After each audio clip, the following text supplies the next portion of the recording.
Liftoff will start in T-minus 10 seconds.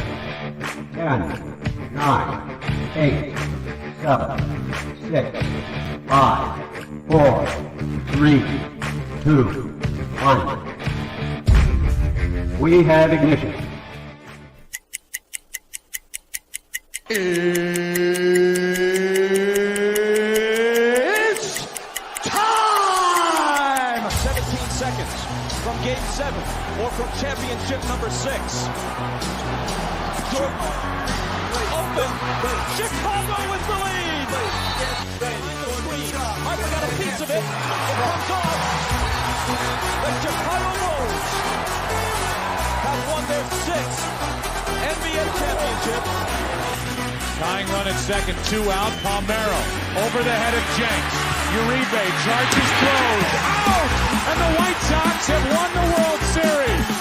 To the far side around the 8-yard line to Hester. Under it and to the middle with the 15 to the 20, breaks free to the 25 to the 30 to the outside. 40, midfield, 40, 30 to the coast, 20, 15, Hester 5. Oh! Touchdown!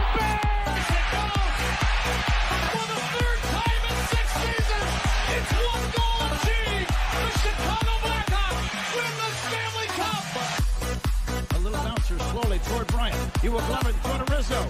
It's in time. And the Chicago Cubs win the World Series.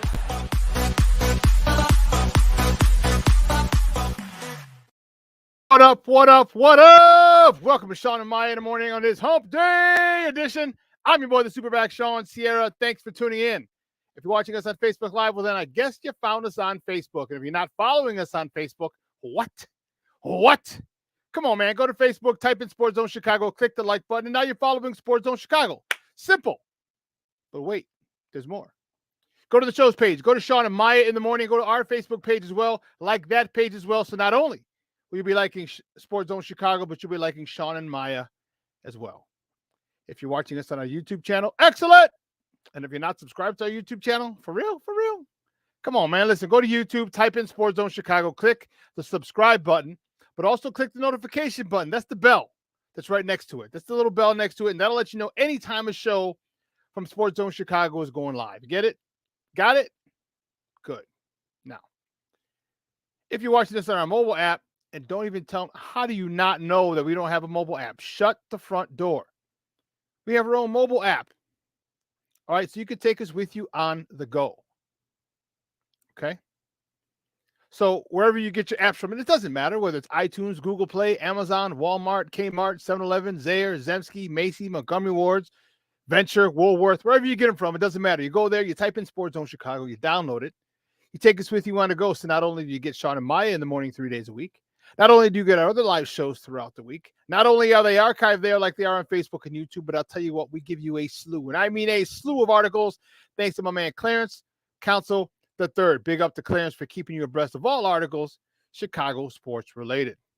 Now, if you're watching this on our Roku channel, I like that kind of party, baby. And if you didn't know, you better ask somebody. Come on, man. Sports Zone Chicago, we have our own Roku channel. We have our own Roku channel. So if you have a Roku television in the house, do us a favor. Do us a solid. George Costanza, do me a solid. Download Sports Zone Chicago's channel to your television. All right? Put it there, right next to Netflix, Hulu, Prime Video, Max, Apple Plus, Disney Plus, Stars. Just got done watching Power Book 4,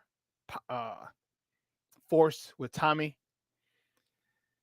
Paramount Plus, Showtime. Just got done watching the series finale of Billions a couple weeks ago. That hurt. No more Billions. And Bobby Axelrod. So put us there, right in the middle of all of them. And you can watch us live on a big screen. Hell, we're live right Mickey Ficky now. We're live there now. And I know some of the guys here, some of the people in the chat are watching on Roku. Now, you can also tweet the show. You can tweet us at Sports Zone Shy, the CHI, at Sports Zone Shy. Now, if you want to follow me, just me, personally online, you want to know what I did? Well, let me tell you what I did. You want to know what I did? Well, here's what I did. I made it nice and easy for you folks. Now, shit easy. One handle for Facebook, Twitter, Instagram, Snapchat, and TikTok. All one handle at the Shawn Sierra. If you want to follow my lovely co-host, Maya Akai, You can follow her on Facebook and Twitter at the Sports Chica. And if you want to follow her on Instagram because you're an IGer and you do it just for the gram, well, just follow her at Maya_Akai. It's MAYA_AKAI. Man, we have an awesome show today, and I'm fired up. But we need you to get interactive. So listen, whatever platform you're watching us on, whether it's Facebook, whether it's YouTube, whether it's our mobile app, do us a solid. Do us a favor. Leave a question or comment on that particular platform. It'll come up here in the thread. I'll put it up on the screen. We'll talk about it. We'll incorporate it into the show. And you know what? That is what makes this the best Chicagoland morning sports talk show is you. So bring them all, baby. Questions, comments, smart ass remarks, because ain't nobody scared over here. And like The Rock said, baby, don't sing it. Just bring it. Bring them. That's what we're talking about. Let's check the chat because it is jumping already. My man Cornelius Squalls in the Mickey Ficky house. What up? Brian, what's up, Papa? Good morning. He's in there early. My man Armando Emeterio Lara Junior, my man Junior's in the house. What up, Papa? Thanks for tuning in.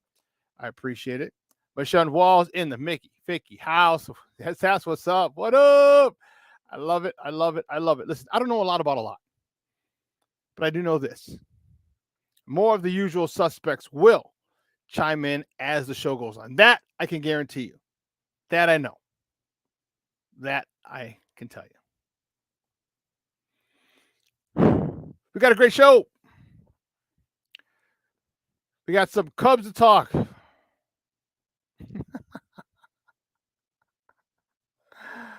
We got some Bulls to talk. We have some Blackhawks to talk. We have some Bears to talk. So at 10 o'clock, my man Nomad is going to join us. And we got a big talking Bears. Lord have mercy. My man Steve Slifka. What's up, Papa? Thanks for tuning in. I appreciate it. At 10 o'clock, my man Nomad is going to join us and talk Bears. So now there's a lot of developments, and we're not even going to understand. There has to be a couple of contingency plans. A couple. So I want to say hi to my man Jeremiah. That's Junior's grandson. He's watching him eating his oatmeal so he can be a big, strong boy and play football like his baseball, football, and basketball. Sox Fest. Oh, yeah. Wait. Never mind. Oh, man. Oh, dude, that's awesome. Good to see you, Steve. I appreciate it, man. Appreciate you tuning in. But I want to say hi to Jeremiah, my Junior's grandson. Also want to say hi to his other grandson, Armando Emeterio Lara the fourth. He'd join us. He can't. He's a little busy in school. All right, we'll let him slide. But I'm sure Junior will show him this later when he gets back from school. So Jeremiah and Armandito, good morning. Good morning. Man, I'm telling you. So 10 o'clock, my man Nomad is going to join us. And we're going to talk a couple of different scenarios.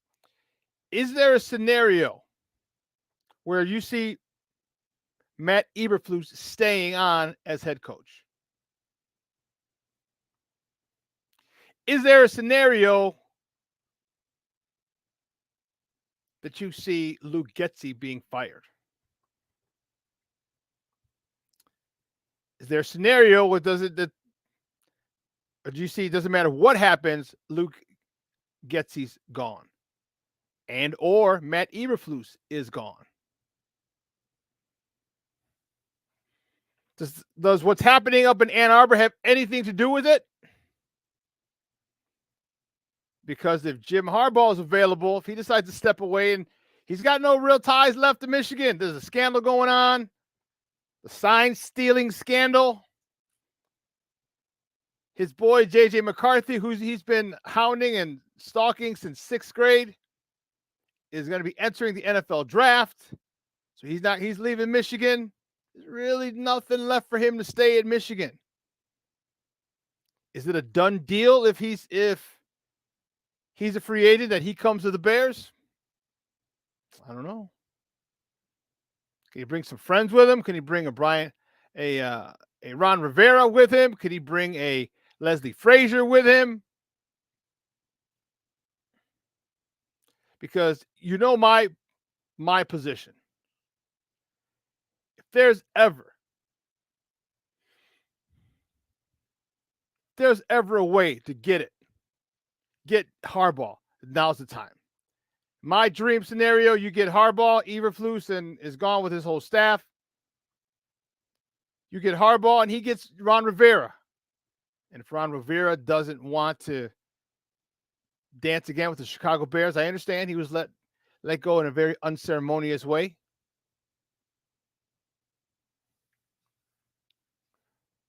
If he doesn't want, no problem. You still have Leslie Frazier, another Chicago Bear, and have 2 former Bears bring the Bears back to prominence. That's my dream scenario. That's my dream scenario. And yes, bring Greg. Thank you very much. Thank you very much. Michigan fan, but do you see the Bears dealing with Harbaugh? He'll be a Raider. Yeah, they'll deal with Harbaugh. He's one of their own. We drafted him. You know that. You know that. Funny story, Steve. You've been in my mind lately. You've been in a lot of stories lately. Actually, the same story a lot of different times.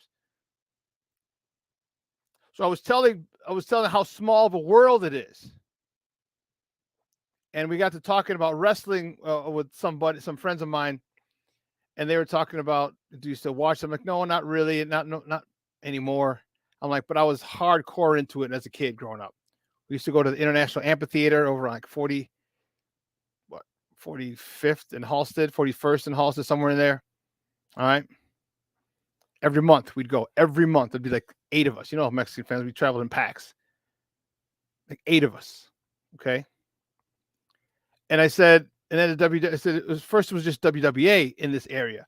Then the WWF, we would get that on a certain day. We get World Class Championship Wrestling on Saturdays. That was with the Von Erichs down in Texas.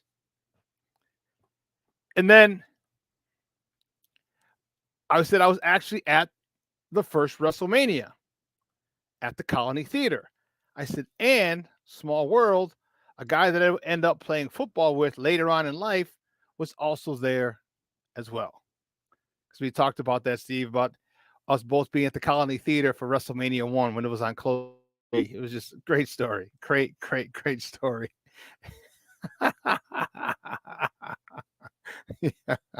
Yes.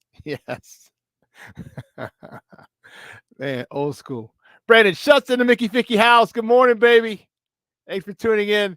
Yes, Junior, the Von Erichs versus the Freebirds. Remember the Freebirds from Atlanta, and they had a song. This is awesome. Now that I think about it now, back then they were way ahead of their time. Remember they had their own video. That's where studio wrestling was huge. They'd wrestle at the Sportatorium in Dallas, Texas, and it was Bad Street, Atlanta, GA. Bad Street in the whole USA. Bad Street, nasty and hot. The further down the block you went, the better it got. The Freebirds had their own music video out, their own song and music video out. Bad Street USA from the ATL. Oh man, but yeah. So yeah, Steve, you've been on my mind a couple times. Yeah, it was nutso. It's crazy. Good times, man. Good times. And you know what? I was very fortunate. You know, I had a good childhood. I was talking about that with someone last night. As a matter of fact, I've been very fortunate, you know, and great stories. Great stories. But anyway, I digress. Guys, you know how we do. The first segment of every show is called Top of the Morning. It won't come just when you want it.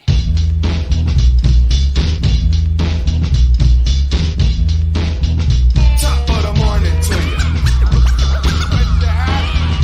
Top of the morning to you. Top of the morning to you. Steve, hold on. This is freaking classic. I just set off some trauma, some PTSD. You brought up a bad memory. We went into Freebirds as kids for Halloween. And I always had to be Terry Gordy because I'm the fat one. That's awesome. That's awesome. Did you tape up your thumb though? You know you had the killer the thumb. Oh, dude, that is classic. Classic, classic, classic. Lord have mercy. Well, the first top of the morning topic, the Bulls, baby. The Bulls tonight. Oh, man. Dude, that's awesome. The Bulls host the Orlando Magic tonight at the United Center over on the west side. All right. Tip-off is 7 p.m. You can watch that on NBC Sports Chicago, or you can listen to it on 670 a.m., their flagship station. The Bulls are looking for a big win here. All right. They got their asses handed to them up across the border. And it was funny. I got a couple people who loved it's funny. So a friend of mine, she lives up there. And so when I put the little flyer up, did I delete it from here? Yeah, I think I did. I did. So I put the flyer on Facebook. And she put a laughing emoji. Like, oh, just because you live outside of Milwaukee now, you're born and bred in Chicago, and now you're a Deer fan. All right, you're a Bucks fan. And then one of the guys I went to high school with lives in Mukawanga. Yeah, they got some weird names up there in Wisconsin. Mukawanga. His son's actually a kicker. A pretty good, really good kicker. I was watching. He sent me some of his films. Pretty good. But a guy I went to high school with lives up there. And on that same post, he's like, fear the deer. I do. We used to go to Bulls games together. Get the hell out of here. You know, I don't know. But anyways, yeah, the Bulls tonight, UC, be there. My guy Hirsch, big shout out to Hirsch. I was having a Hirsch outings. It was cool. It was a pregame party at Output. It was $60 for the ticket. It's a 300 level ticket. But you have the party over at Output. You get shuttled to and from. Wasn't a bad deal. If I didn't have my family or cousins friends giving tomorrow, I would have considered going, but we got that tomorrow. So we're gonna go, and I'm looking forward to that. So anyway, moving on. Speaking of the Bulls, top of the morning topic, Zach LaVine. According to Joe Colley in today's Chicago Sun-Times, Zach LaVine's on a trading block. Arturas Karnisovas is shopping Zach LaVine. All right. This should have been done last year. Should have been done in the offseason. You know, you can't run. We all know the definition of insanity. And you're running it back. You're doing the same thing with the same people. I know you added Javon Carter and Torrey Craig, but other than that, it's the same squad. The same core is still there. Just a year older. Not a big fan of them running it back this year. Not a big fan. And Zach's on a trade block. We'll see. We'll see if he's able to be moved. I don't know. Next top of the morning topic, the Cubs. The Cubs named their manager. They introduced, their manager, Craig Counsell, to the media on Monday over at Wrigley Field. Yeah, it was a good time for you Cub fans. It's a real good time. All right, you're pretty excited about it. You think you have the guy to take you back to the World Series, back atop baseball to hoist the World Series trophy. This is very reminiscent of Joe Madden. All right, very reminiscent. Back in 14? After the 14 season, they fired Ricky Renteria and brought in Joe Madden. He was available. They didn't think he was going to be available, but he was available. And we got to make that move. And they did. And Here's what Craig said at his opening presser on Monday. Just first of all, thank you everybody for being here. This is a big day for me. I think it's a big day for the Cubs. It's a big day for my family, and it means a lot that you're all here, and some familiar faces already. Make my heart feel good for sure. So, look, you walk into Wrigley today. The first day as a Cub, and it already starts to mean something. You walk into the history, you walk into the energy, you walk into a place that, like, you already know it demands your best. That clip courtesy of NBC Sports Chicago. Needless to say, I think all Cub fans would agree he won the press conference. He won the day. He had a lot of genuine answers, responses. Emotional, you felt them, but you also felt that they were genuine. All right, it wasn't playing up to a crowd, wasn't playing up to a fan base, wasn't playing up to anything. It was authentic, Craig Counsell. It was one that really, really, really moved the needle for Cub fans. It really excited them. His signing alone was crazy and got Cub fans fired up. If you're a Cub fan, let me know. Put it in the chat. How fired up were you? His signing alone, but then him winning the press conference, I didn't think there was a way he could lose it. I mean, he'd have to have a meltdown, and that wasn't happening. So it was just good building on good for Cub fans. Now you got to go into the offseason. Now you got to go, you're going to go sign Ohtani. Are you going to sign Cody Bellinger back? What are you going to do? Now there's some moves that need to be made. All right, you have your skipper. Okay. Made him the highest paid manager in the history of baseball. 5 years, $40+ million. So you believe in this guy. And you're not going to pay him that type of money if you're rebuilding. You're going to get some players. Your hopes, your anticipation is playoffs and a division.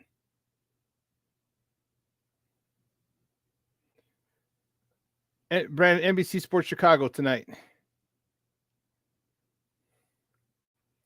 And yes, Friendsgiving, it's a reason for us to get together and go eat and hang out and talk shit.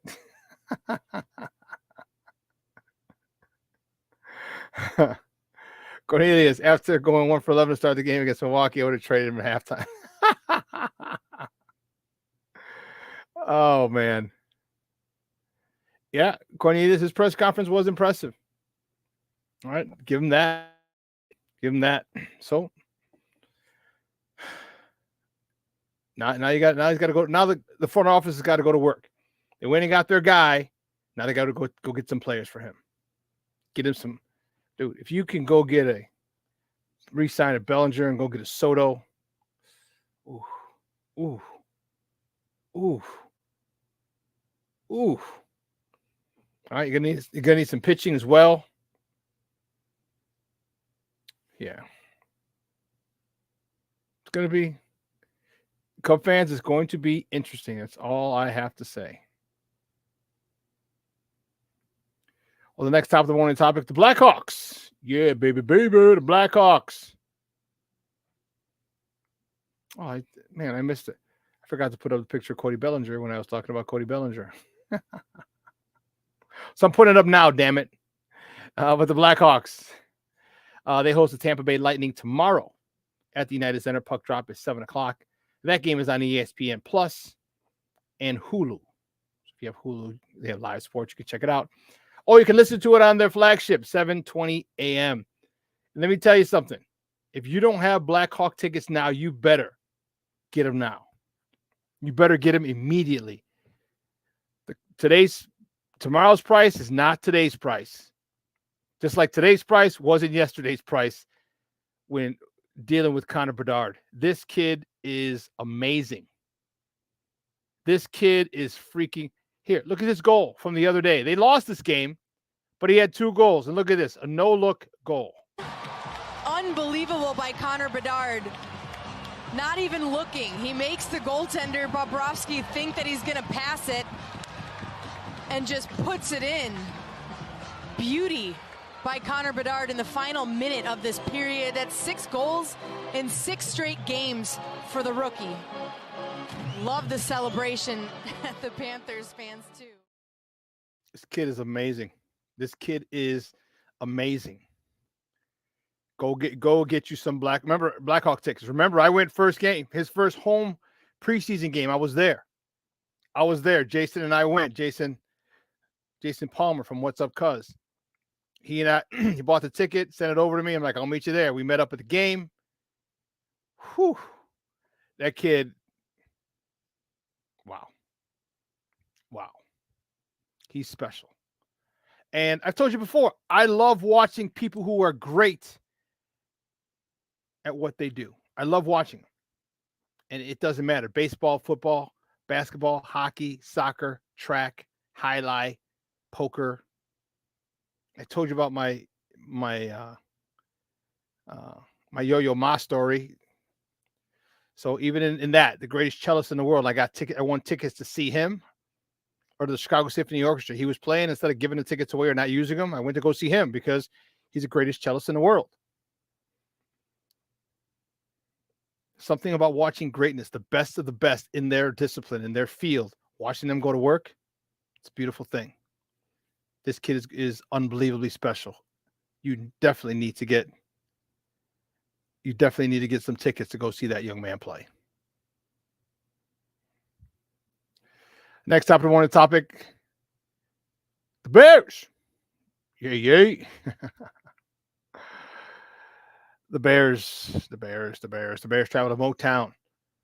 All right, on Sunday for a date with the Detroit Lions, excuse me. Sunday, kickoff is high noon Central Time. You can watch that game on Fox 32, or you can listen to it on their flagship AM 1000. Traveling up to Motown, and let me tell you something. This is a Detroit Lions team that's won 15 of their last 19 games. And I don't know if you saw on social media, it said, they were asking Detroit players, who do you really want to play and beat? And they get to David Montgomery, and he's like, oh, yeah, real. Pulls out the Chicago Bears. He's excited for this one. It's going to be a tough day handling David Montgomery up at Ford Field. All right. It's going to be a tough day. But we got a tough run defense. We're second in the National Football League against the run. So you might be good, David Montgomery, but we're good too. And bring it. Don't sing it, baby. Just bring it. Just bring it, damn it. Oh, speaking of, this is what I want to talk to you. And speaking of the Cubs, I'm thinking of Cody Bellinger. Cody Bellinger, as expected, declined his $20 million qualifying offer from the Cubs and has become a free agent. So this is why I was mentioning it earlier. Go get, if you can re-sign Bellinger, go get Soto. Whew. You got a nice little squad. You got some electricity in that lineup. Some thump, some power. Yep. Yes. Connor Bedard is on another level. Yes, I went to go see Yo-Yo Ma just because of Seinfeld. Yeah. I did. Crazy. Well, listen, we got to take a quick break. And on the other side of the break, all right, we're going to talk a little Bulls. Got some Bulls action. The Bulls tonight. All right, they're at the United Center. They host the Orlando Magic. All right, we're going to talk a little Bulls. What's going on there? Zach LaVine on the trade block. What's going on? So listen, we got all that and more. So don't go anywhere, folks. Keep it locked right here. Shawn and Maya in the morning on Sports Zone Chicago. Hey, it's your boy, the SuperBack, Shawn Sierra, and be sure to follow Sports Zone Chicago on all social media platforms. On Facebook, Instagram, and our Roku channel, you can find us at Sports Zone Chicago. And on Twitter, we are at Sports Zone Shy. Also, be sure to download our mobile app so you can take Sports Zone Chicago with you on the go. Time out. How are you feeling right now? Happy? Excited? Angry? Overwhelmed? One of the best things you can do for your mind health is to name what you're feeling. It can sharpen your awareness and help you talk about your feelings with someone you trust. Here are 3 questions to ask yourself. Where are your thoughts right now? In the past, the present, the future? Do you notice any sensations in your body? Is your heart beating fast? Is there a flutter in your stomach? Or are you fully relaxed? What do you need right now? Time with others? Time to yourself? Remember, there's power in this awareness. So find ways to identify what you're feeling today.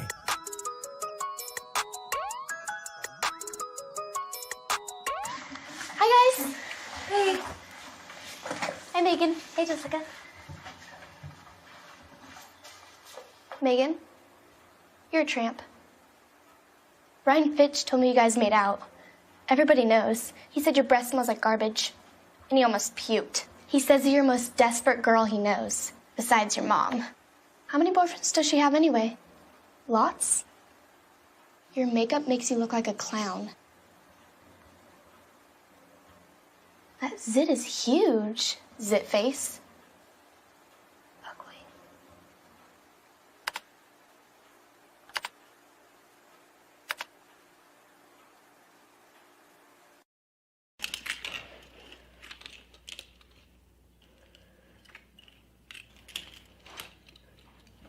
Hey, bud, what you doing? I'm playing with cars.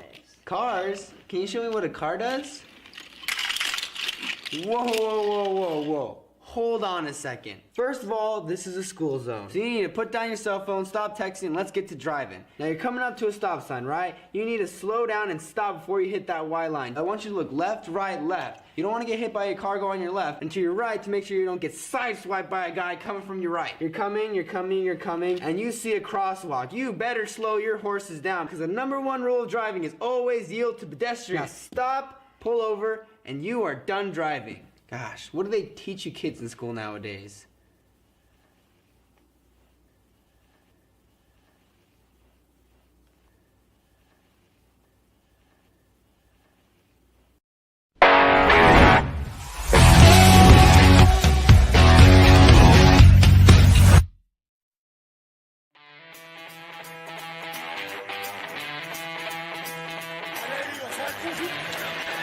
Off the fake.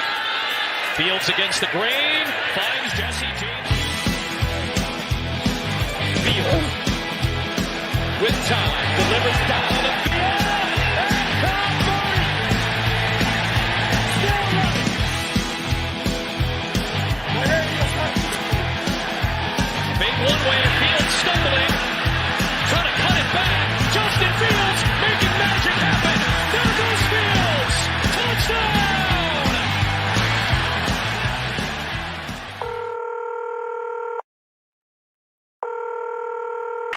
911, operator 901. Where's the emergency?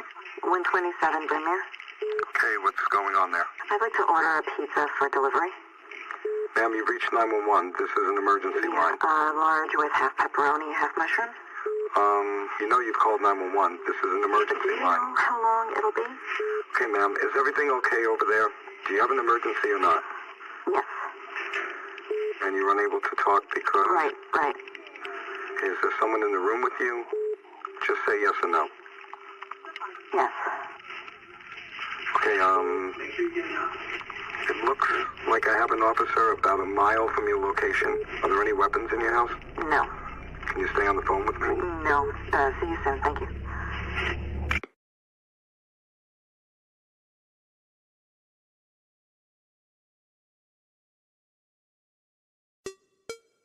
I wanted to acknowledge the Ricketts family. I see Tom and back, Laura and Todd.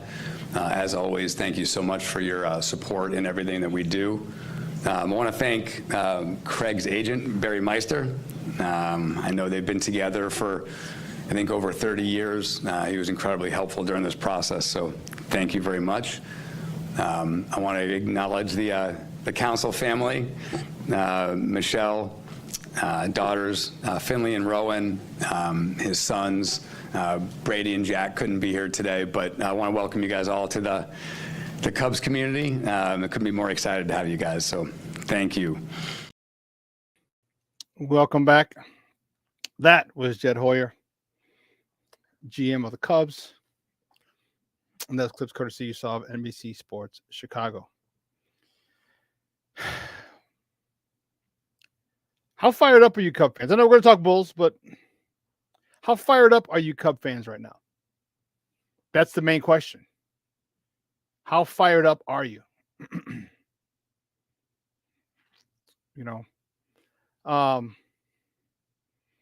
This guy he's one heck of a manager.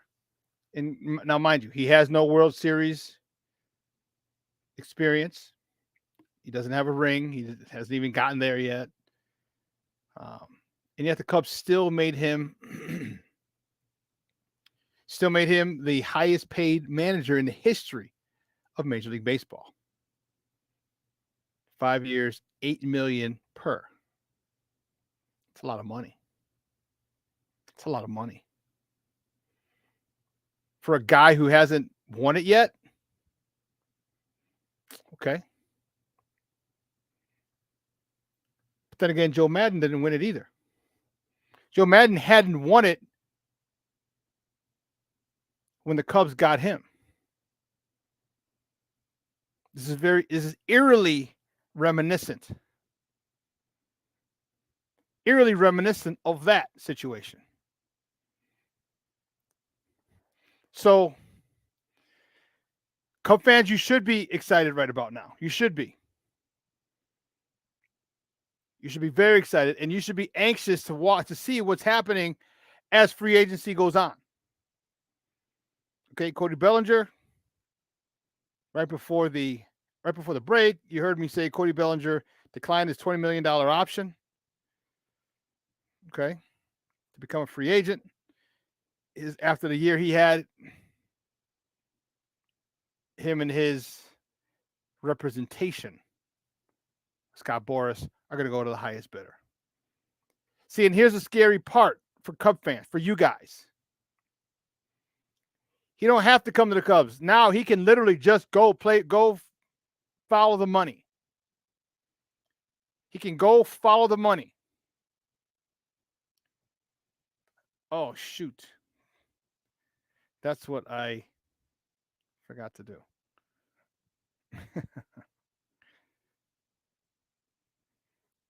It was crazy. We had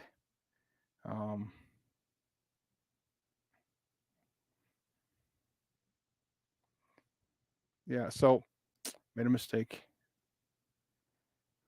here.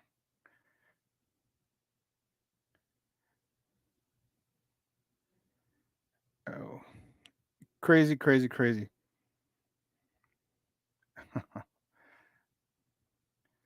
I almost forgot. I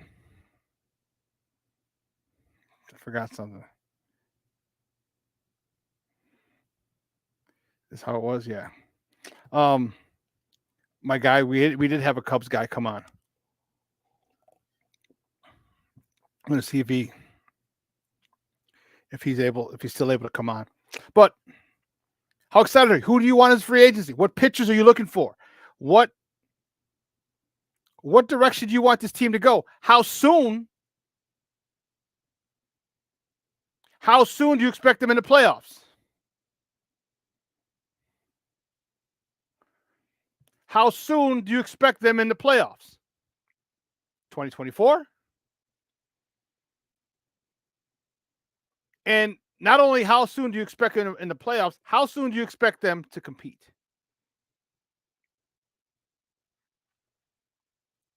Or are we going to find that information out as the offseason goes on? Because you can't expect them to compete without bringing in talent. You got to spend. Now, Jed already said they're not spending frivolously. They're going to get some key acquisitions.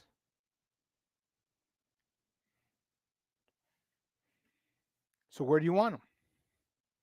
Do you want Bellinger back? Do you want Soto? Who are your targets as Cub fans? There's a lot of you in the chat right here. Who do you want? Put it in the chat. Who do you want the Cubs to go after in free agency?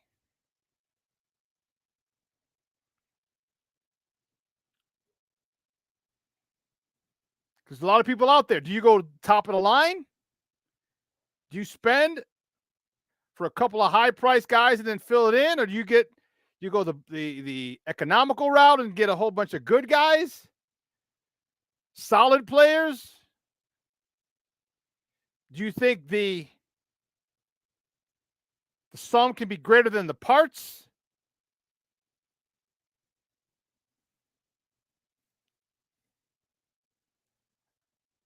Junior said Ohtani. If you go Ohtani, you're swinging for the fences. You're going for a grand slam. He would definitely. So if you go Ohtani, and here's the crazy part with Ohtani, you're getting two players. You're getting a stud, a Cy Young contending pitcher, and an MVP candidate.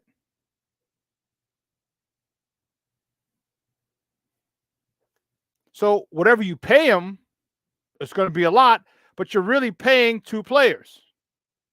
Now, as long as he doesn't get hurt, you're good. As long as he doesn't get hurt, you're good. If he gets hurt, well,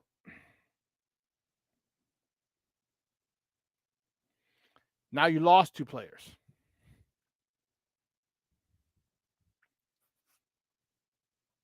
Ohtani, how many of you guys want Cody Bellinger back? What about the pitching? Who do you want the Cubs to sign? You want them to sign a top of the rotation guy? Your guy Marcus Stroman, he opted out.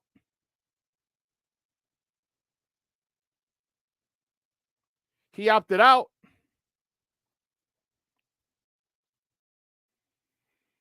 We're going to find out. We're going to talk to my man. He's a great friend of the program, and you've seen him on here plenty of times. He's one of the founders of the Bigs. You can find him on Twitter at Stay Humble. Guys, just welcome back our guy, G McIntosh. Gino, what's up, Papa? How are you? Shawn, what's good, brother? Everything is well this way, man. How you doing? Good. I am doing well also. Thank you for asking. Thank you. You got to be happy as a pig and shit, boy. That Craig Counsell signing on the sneak, on the sneak tip, and like, whoa, what the hell happened? Next thing you know, and then they introduced him Monday. Talk to me about that. You and Cub Nation, how fired up are you to get this guy calling the shots for the Cubs? Well, like you said, I'm pretty sure it was a shock to everyone. Cubs Nation and outside of Cubs Nation, just the baseball world in general, nobody saw this coming. But again, like I continue to tell people, and like everybody else that's been on the beat has said, this is it's less about David Ross's shortcomings and more about just Craig Counsell becoming available.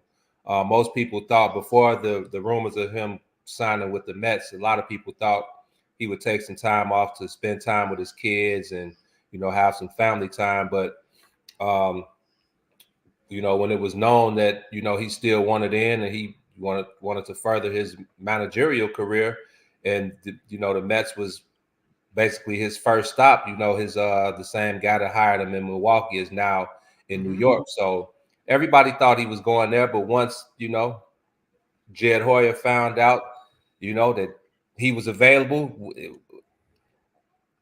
I think what a lot of people don't understand in these situations is locale and how much family business matters in these situations. And with him being a Wisconsin guy, not having to be 90 miles away from the crib, he'll still be, his kids don't have to move. They can still go to the same high school. He's still close to home, so he probably doesn't have to buy a new home to live in. So I think all of that stuff matters. But at the end of the day, what other job, the New York Mets are cool. That's still, New York's second team.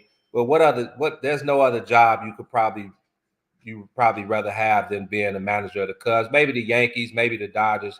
But I feel like obviously those three are probably the top jobs in the game. So big boy move by Jed Hoyer, and obviously it's a sign saying that the Cubs, it's time to win now. So shout out to Rossi. I'm a Ross guy. He was a really cool guy. I think he did a good job of what he was given. Jed Hoyer even said midway during the season that Ross didn't really have the horses to get the job done like he really needed to. That team definitely overachieved, even though they did not make the playoffs, and they were in place to make it. Like three weeks left in the season, they were up 3 games, and they definitely faded away at the end. But Ross played a part in it. Could he have made some better strategical decisions? Of course. Could those guys have played better? Of course. So again, I think it's less about Ross failing and more about Craig Counsell becoming available. Well, he's available, and now you got him. And what does that mean for this? And how much are they going to spend? He said they're not going to go crazy and just write blank checks, right. But you do got to spend. You're not giving him. I mean, to make him the highest paid manager in the history, right? The history of Major League Baseball, 8+ a year. I mean, you ain't trying to rebuild with him. Like, yeah, we'll give it a 3 or 4 year window. No, that's got to be now. How much do you think they're going to be spending, and where who do you think they're going to be spending it on or in contention for? Well, Tom Ricketts has been saying for the last couple of years that his checkbook is open and it's up to Jed to how he wants to spend the money. So I think the Cubs are all in. I think even last year when I asked Jed at the end of the year presser, I say when you look at all of the teams around the league, most of the teams that are in the playoffs, outside of maybe the Devil Rays and maybe now this year with the Diamondbacks, those teams have superstars. Where do you guys fit in that category? Like, you need a superstar. And with the signing of, obviously, Cody Bellinger, who was most improved and had an MVP caliber season, you get Dansby Swanson, he's a star. He's a great player. He's not a superstar. I think now is the time. So now is the time when you're all in on Shohei Ohtani. Now is the time when you're all in on the Japanese pitchers that are coming over this year. Obviously, with the loss of Stroman, and with Jason Hayward's money coming off the books, there's about $40 more million available. So when you talk about adding some more starting pitching, there's a guy like Blake Snell who's going to be out there. There are a couple other guys on that wire who are going to be out there. But, when you're looking at having to replace Cody Bellinger, if they're not going to bring him back, I feel like there are 2 ways to replace him. If you want to go, obviously, P. Crow Armstrong, he didn't really show at the plate this season. He really stunk it up at the dish this season, but I'm pretty sure he's getting work in right now trying to prepare for 24. So if you want to play it 2 ways and you bring PCA back and put him on a 40-man, start him in center this season, and you try to sign Pete Alonso and you put him at first base for a trial and error season, see how that works out, that's one way you could solve that problem. Or just bring Cody Bellinger back. And you know what that's going to take. Scott Boras is going to demand top dollar for his guy. And if Scott Boras says he wants the starting price is 6 years, $210 million. Then you have to be at the table and say, all right, we got $210 million. Now what? You know what I'm saying? Because teams like the Giants, teams like the Yankees, they're going to jump off the porch and they're going to throw a high number where you basically can't turn it down. So if the Cubs want to get in the ballpark with Cody Bellinger, then they're going to have to at least meet him where they want to start. So sign Cody Bellinger back, bring PCA in center, try to sign Pete Alonso. I think that's one way. But obviously, Cubs Nation, they love Cody Bellinger. And I talked to him. I did an interview with him.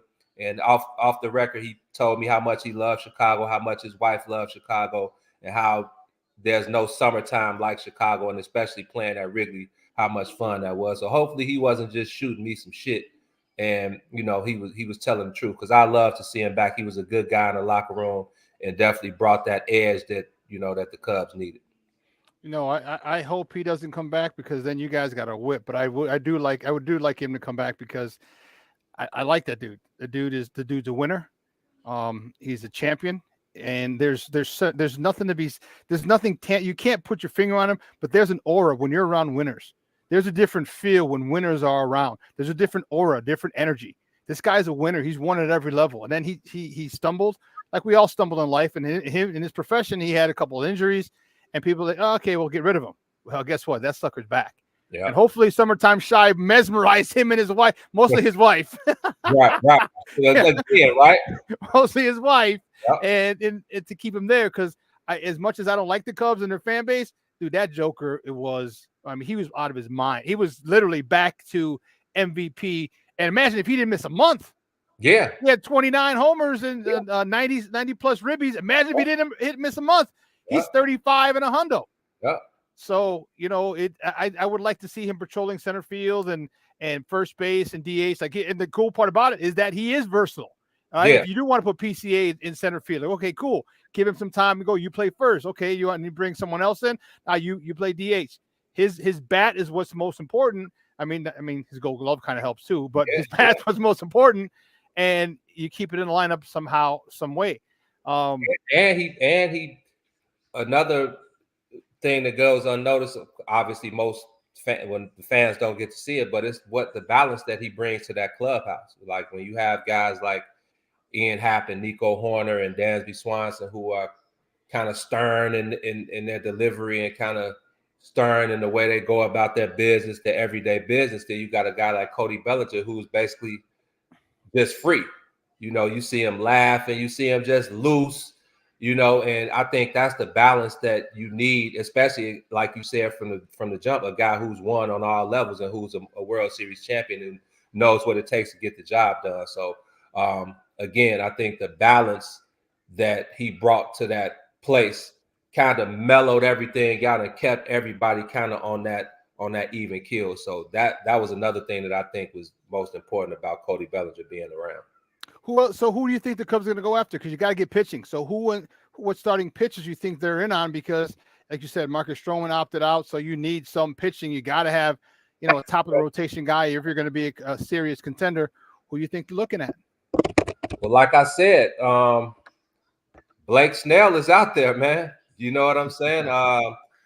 There are. I'm trying to think. You got guys like Johnny Cueto and Lance Lynn is out there. If we all know how that turned out for him. But who else? I'm trying to think who's out there. Zach Greinke, Justin Verlander's out there. There are a few guys out there, but I'm thinking more along the lines of maybe I'm thinking more along the lines of a guy like Blake Snell. The Cubs needed some left-handed arms, obviously more in the bullpen than anything. But I think if you can match him along with Justin Steele and, they're bringing Kyle Hendricks back, I think that was a really good move. Jameson Taillon finally got his feet under him, so I think he'll be good to go for 2024. And who else they got? Then you have a couple guys around there now, like who are my guys off the I can't think of my guy that kind of filled in when Stroman went down. Damn, I can't think of his name right now. But he was kind of a spot starter. But yeah, back to what you were saying, free agent wise, Blake Snell would be at the top of my list. A guy who was there, they haven't announced the Cy Young yet, have they? No, I didn't see it. Yeah, so a guy who's going to be a finalist for the Cy Young, I think it'll probably be him and Spencer Strider. Justin Steele obviously was a guy who was looking like top of the pitching. So if you compare two lefties like that, put him in the second slot.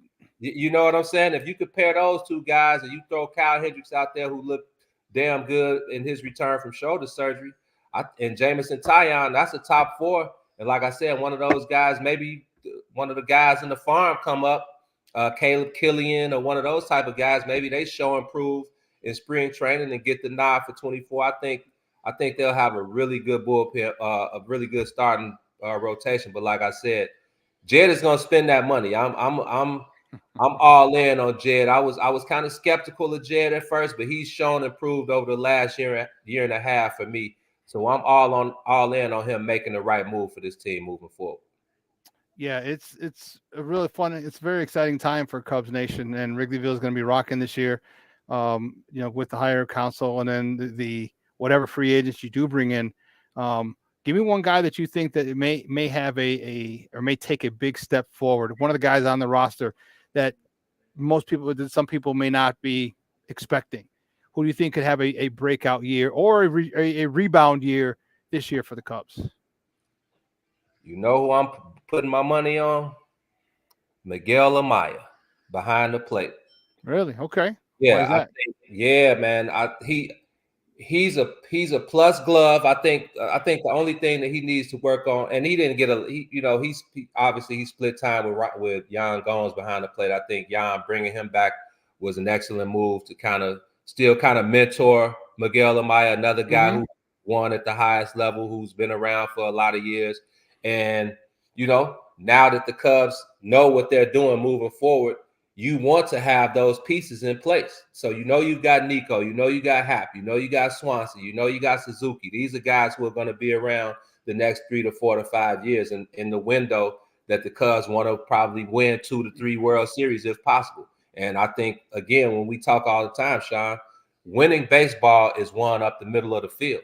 And that starts with the catcher. So you want to have Miguel Amaya, who showed what he can do in limited time. He got up at the dish. He adjusted when the pitchers, once the scouting, because he was fairly new, so there were no reports on him when he first came up. So once the scouting reports got around and they made the adjustment, and he struggled for a few, then he went back in the lab and he made the adjustment, and he was on fire. He was a bat. You don't have to pinch hit for him late in the games. David Ross put trust in Miguel Amaya, and he came through in a lot of those situations. So now it's about the defensive side of the ball. Making sure you don't give up any runs, defensive runs saved. That's a big stat in Major League Baseball. Yep. And I think behind the plate is the number one way. So if you can get Miguel Amaya on board, give him a lot of reps, get him going early this spring training. Injuries have held him back the last couple of years. He was supposed to have been up here. That's why they weren't really tripping on Wilson Contreras, because they knew that they had somebody waiting in the wing to kind of take that spot over. So I'm looking for Miguel Amaya to have his breakout season this year. And the same guys, Nico, Swanson, Hap, Suzuki. I'm looking for Suzuki, the way he finished the second half outside of that, that blooper that kind of cost them, down the line. But outside of that, I'm looking for him to have a full season of that. And, like I said, if they can get Ohtani, or they can get a big free agent, Pete Alonso, a guy who's going to play 155 games, who's going to slug 40, 45 home runs, they'll be right there. They'll be top of the line to win the NL Central, and people will be expecting them to, to go deep in the playoffs. So, yeah, Miguel Amaya for me, man. What about Soto? There's a lot of talk about bringing Soto in, and if they bring that bat in, holy sheesh. Yeah. Whether or not you bring Bellinger back, we bring Soto in. That's another hell of a bat that really puts fear in people. And God forbid you bring both of those jokers back, because now you're really looking at a murderer's row and in the summertime in Wrigley. Yeah, man. Yeah, I'm a Juan Soto guy, man. I was kind of gonna leave him. I was just gonna kind of let him fade to black, kind of just let that slide out of bounds, and let that be a surprise if he was on the top of Jed Hoyer's target list, But again, like you said, if you can add a guy like Juan Soto, who, outside of the top three, Freddie Freeman, Mookie Betts, Ronald Acuna Jr., maybe Matt Olson, Juan Soto was right there in guys who had MVP caliber seasons. So obviously, if you can add a guy like that who's extremely young, I'm not sure what he wants. You see everybody getting these 10-year deals and 11, 12-year deals. I'm not really sure how much security he wants under the years, but obviously he's going to demand top dollar, which he should get. And again, since there's no payroll in Major League Baseball, no salary cap, you got the money. So again, if you need a guy to just fill in at the DA spot, or you need to give Ohtani a day off out there, you need to give, well, you don't have a center fielder right now, and there's a lot of talk about Christopher Morel maybe being on the trade block to kind of bring somebody in. So there is some space and there is opportunity to bring in a guy like Juan Soto. I'm pretty sure all 30 teams in MLB, in the Major League Baseball, would love to have his services. But again, like you said, with Tom Ricketts echoing that my checkbook is open and it's up to Jed to spend how he wants to spend. And we're not saying everybody, you know, that don't mean, like you said, that don't mean go all willy-nilly and just spend, but you have to plug in those right pieces. And I feel like Juan Soto is a piece that fits anywhere. So if they can get Juan Soto and you bring Cody Bellinger back, or you can get Pete Alonso or another, you know, big guy at the bat, I think third base is another place. One of the most important pieces I think they need. They need some slug at third base. I've heard a lot of talk about Matt Chapman coming over. He didn't have that good of a season, but obviously we know, you know, a change of scenery works a lot. Yeah. And coming into Wrigley in the summertime, there's no better place to hit a baseball than Wrigley in the summertime. So be looking out for them to make a move, maybe Matt Chapman. But third base needs to be addressed as well. So I'm eager, man. After these winter meetings and this, you know, spring training is right around the corner, man. Man, I'm waiting to see. But as far as Cody Bellinger, man, I think Scott Boras is going to let the market set itself. I don't think he's going to jump off the porch no time soon. I think he's going to let people set the standard first, and then he's going to come in with a bombshell, and then people just going to have to get in where they fit in. Yeah. Yeah, guys, we're joined by Eugene McIntosh from the Bigs, talking Cubs baseball here on Shawn and Maya in the morning on Sports Zone Chicago. Last question before we let you go, Papa, and I really appreciate your time as always, man. No How doubt. soon? How soon do you expect the Cubs to be World Series contenders? We talked about that with what you're paying Council. So how soon? I assume you think that they make the playoffs this year, but how soon before they become serious World Series contenders? 25, or do you think they can become serious World Series contenders in 24? Because by 26, they have to be serious World Series contenders this year, or do you think at 25 you start? Oh shit, the Cubs really got a squad. I'm thinking this year, man. The time to put the pedal to the metal, especially like you said, if you're gonna spend money and you're gonna go out and get one of those top tier free agents. I'm not talking about middle of the pack. I'm talking top 5 guys who can win baseball games by themselves. You need a guy like Juan Soto, a guy like Pete Alonso that can win 6-7 ball games with the bat, with one swing of the bat. So if you bring one of those guys in and you bring Blake Snell or Justin, I'm just throwing Justin Verlander.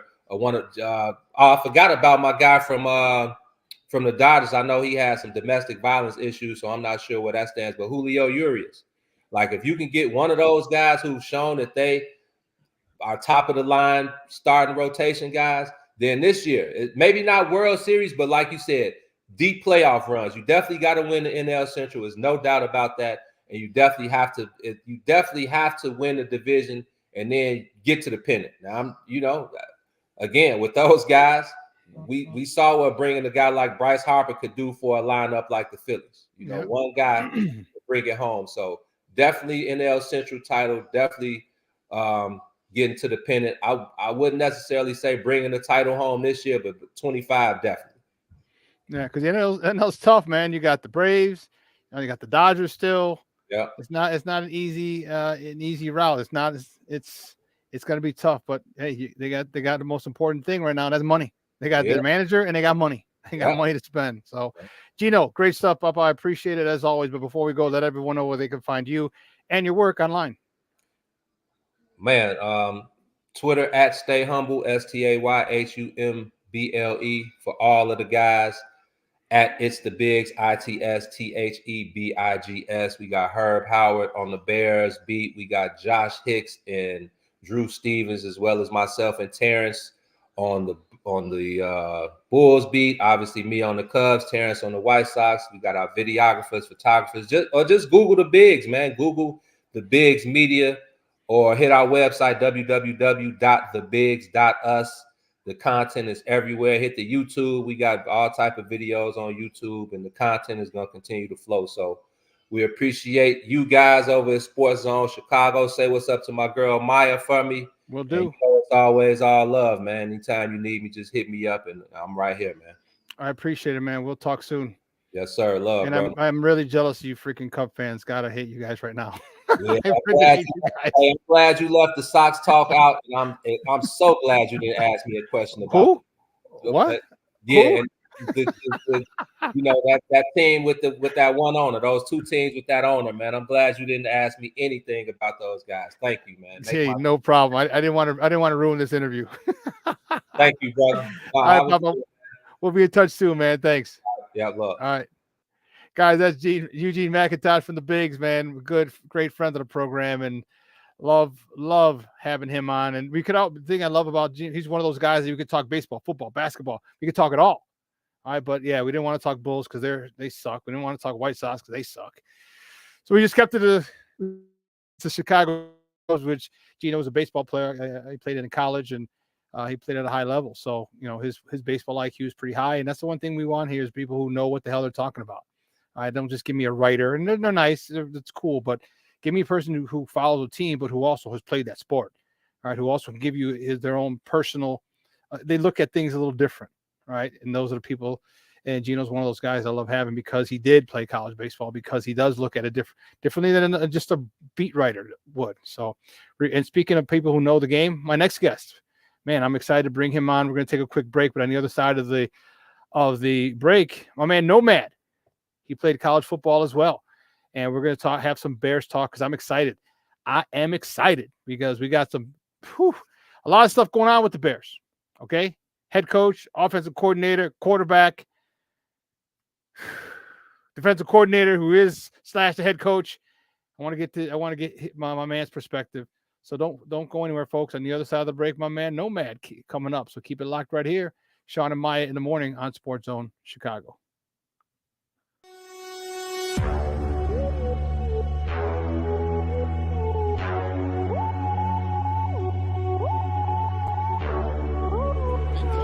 To run for 17, back he goes, here comes Chubb, there goes the ball, touchdown, Mooney!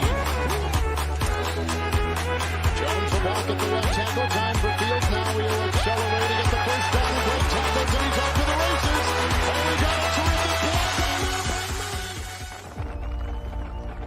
block. For every generation, it has started with the call to serve.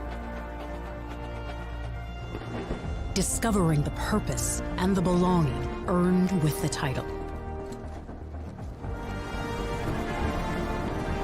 Learning to dig deep and push through adversity together. Defending our nation and its people. It is a life of great worth and reward. But Marines are never really finished serving. Their commitment comes full circle, visible in communities across our country. This is Semper Fidelis, always faithful, always Marine, marking a path for the next generation. So I've come up with the family emergency plan. Great. What is it? It's difficult to talk about, so I'm not telling you. How will we know what to do? You won't. I'm so glad I won't have to remember anything. And me too. Thanks for this, sweetie. Talk to your kids about who to call, where to meet, what to pack. Search Ready Kids at nyc.gov or call 311. This year, my mom got me the perfect bag for back to school. These colorful binders help me stay organized. These headphones are just what I need for studying. These new sneakers are just what I need for the new year. This jacket is a real must-have. My parents got me the skateboard I wanted. It's pretty cool.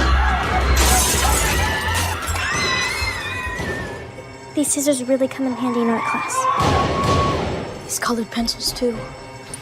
These new socks, they can be a real lifesaver.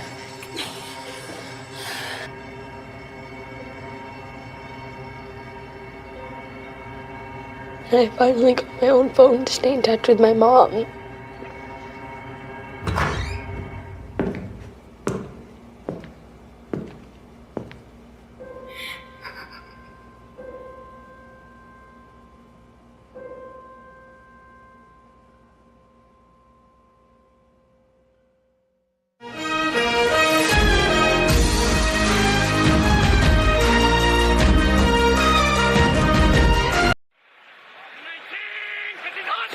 Patrick beloved everywhere. Once again, great cutback move. Young 5 out of 8 for 53. On the ground again, good tackle and losing his helmet, hanging right in there. Jaquan Brisker knocking down Hubbard at the line of scrimmage. 2nd down and 7 here. Yeah, you're speaking for everybody around the league. It's very hard to defend the way you guys do it.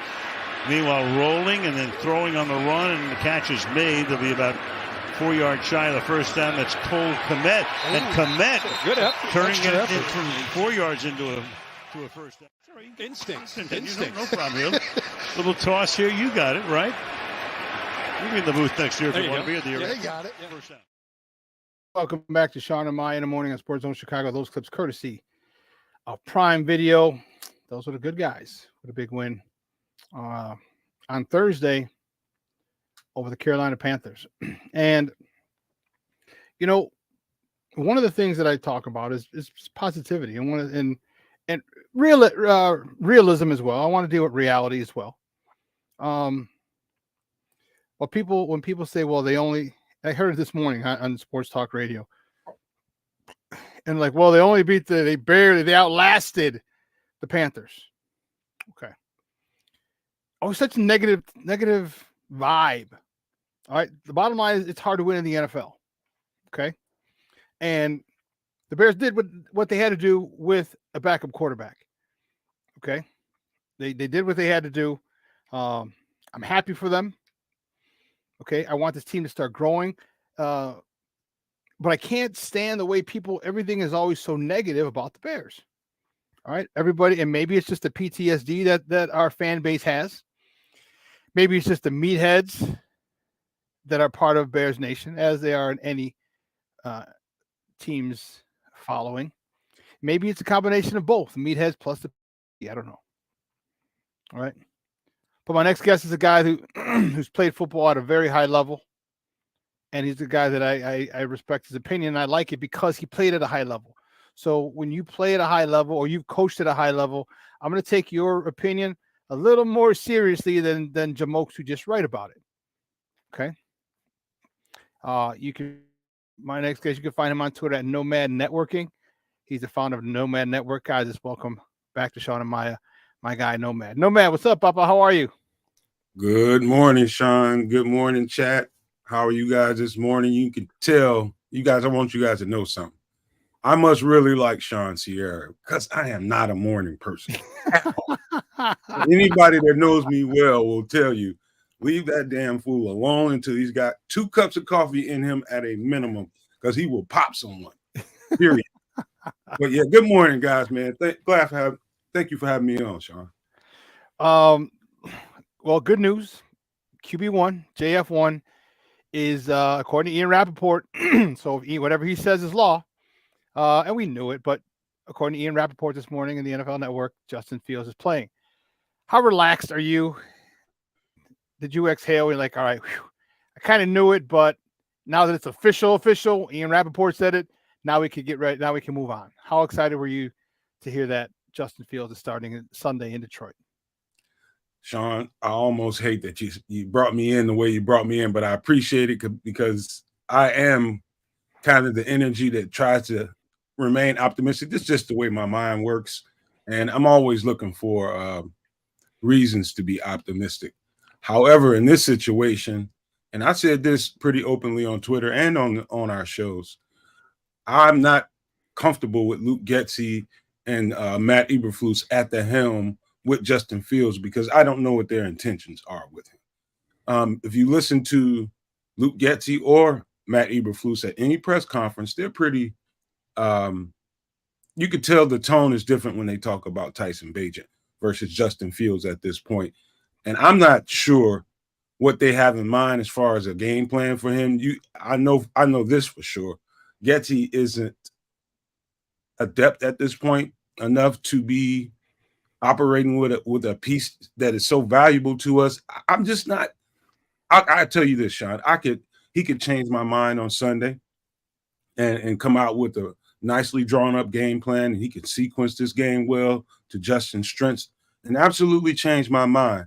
But right now, I don't feel good about it. I'm just going to be flat out honest with you because I don't know what their intentions are with Justin. Well, you would have to figure that they would want to come up with a game plan that tailors to Justin's skill set. Their jobs are on the line. If worst case scenario, especially after Ken Dorsey getting fired yesterday, worst case scenario, gets his asses on the line. All right. And he's got to come up with a game plan. And it might even be too late, but he's got to come up with a game plan to save his own ass. So, one of the things that I'm anticipating is it goes back to the way it did in Justin's with 3 games. I think they tailor it. I think they move the pocket. I think they run the ball. And I think they really do him a solid by running the God-blessed ball. They did it with Bajent, and he went 2-2. Now you're getting your offensive line back. Nate Davis should be back, so we'll find out. He should be at the right guard, Tevin going to the left. We've seen Braxton Jones being able to anchor much, much better than he did last year. Hell, that was his Achilles heel last year. Our offensive line, this is the offensive line they wanted to start week 1. They're finally getting back. I think they're going to run the ball, because I think Luke Getsy's basically trying to fight for his life. I think it's a dead man walking personally, but I think he's going to try and put that forward. Your thoughts on that, on my take? Well, that's the only thing that gives me pause is what you just said, knowing the fact that both coaches really have to coach their way through this and give some assurances in the front offices and assurances out here in Bears fandom that you're competent and you know what you're doing in these last stretch of games here. And that's the only thing, my first instincts was, man, I do not like how they're handling Justin. And I don't either. I'm starting to feel like, they're doing, I'm not, sabotage is probably the wrong word to use, but I just don't know that, they're doing the right thing by Justin. That's how I feel about it. But in terms of what you just spoken, now they're in a position to, you need to get some wins and you need to be impressive out there in these last stretch of games in order for that front office. I don't care how well Ryan Poles spoke of Matt Eberflus at that presser. He's going to say that. He's going to say things like that. And to Flus's credit, now the hardest thing in the world is when you're losing is keeping your locker room sewed up and keeping them together, keeping them playing hard, keeping them, with one frame of mind. That is more difficult than your average person that hasn't been in locker rooms. Can understand, yeah. It's all, Shawn, all it takes is 1 or 2 skunks and it'll clear out the whole locker room and just absolutely blow it up. You have to give Eberflus that credit. And that's harder to do than almost anything, is keeping your guys tied in. So you have to give them that credit if you're being fair. But yes, they absolutely have to coach for their jobs in this last stretch of games as much as Justin needs to play, well for these last stretch of games. It's all tied together. I'm not saying because if they end up moving on from Flus or Getsy, that means Justin's going. No, absolutely not. That just means that together as a team, those coaches and Justin should be trying to come up with the best plan possible. And like you said, running the ball, proper mixture of that and some heavy pass pro to really unleash his capabilities. So, to me, it's going to be a fun stretch of games, but it's going to be nail biting, just hoping that they come out there and really show something to the fan base and the front office. You stole my thunder, Papa. My next question was about Justin Fields. How fired up do you think he is? Because he's heard the chatter. All right, players can say, well, I don't read Twitter. I turn off my social media. Okay, you very well may, but your family doesn't. Your friends don't. Okay, you know what's being said about you. You know the tone. How excited a certain part of this fan base was about you not playing. Not that you were hurt, just you weren't playing.